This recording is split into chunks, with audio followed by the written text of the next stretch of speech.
preseason for the Richmond Kickers. Got tryouts tonight. You told me there's 120 people coming out, even in the rain. So how does it feel to be back here? And what do you guys expect with this tryout as we move forward into training?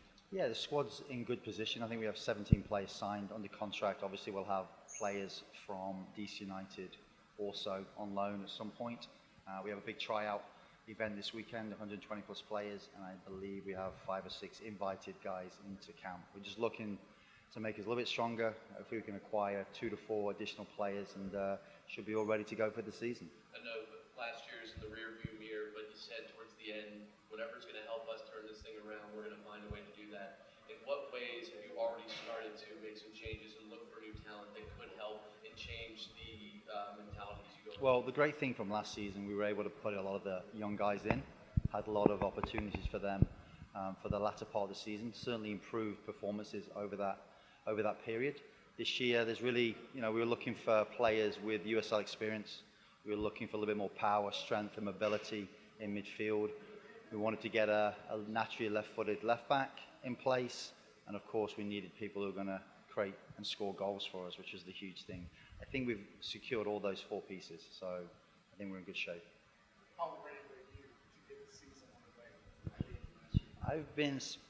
It's been my busiest off-season to try and make sure that we can stay competitive. There's a new rule in place with the ability to trade international spots this year.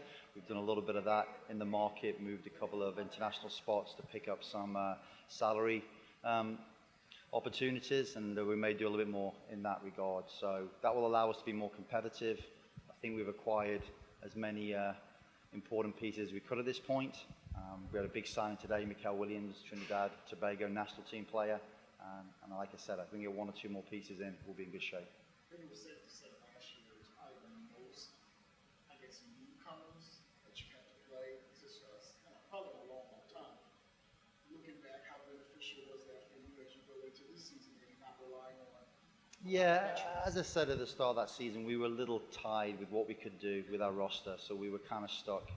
We made sure that we had room to change things around for the upcoming season. But again, the ability for us, especially for me, to get a feel for having to adapt to that situation, maybe coach in a different way, there's a lot of learning going on. So I feel much more comfortable losing, if that makes sense. And we're going to be rolling out a new dynamic, powerful new system of play, which I think will be very entertaining for the fans, and I think the players will enjoy it as well. USL continues to grow more and more difficult as it expands further with last year and just the kind of smorgasbord of teams out there and the different looks you got. Did you learn anything about the USL you can use moving forward? Yeah, no, it's ultra competitive. We're going into Bethlehem Steel on our first game of the season. They'll probably have 6 or 7 MLS roster players in their 11. We then play a home opener against Indy 11, who are in the North American Soccer League. They've just picked up Coach Martin Rennie, who's a top-class coach. They've been picking up some really high-level players. So yeah, there's nowhere to hide in this league. It is continuing to make professional soccer much stronger in the country. It's truly a Division II league now, and I think everybody is ultra competitive, and it's really enjoyable to be a part of it.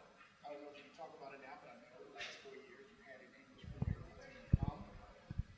How close to the possibility of making it 5 years ago? Well, like I said last year, probably that might be the last year for an English Premier League side. We have had conversations with Bundesliga, La Liga, Liga MX, Championship in England.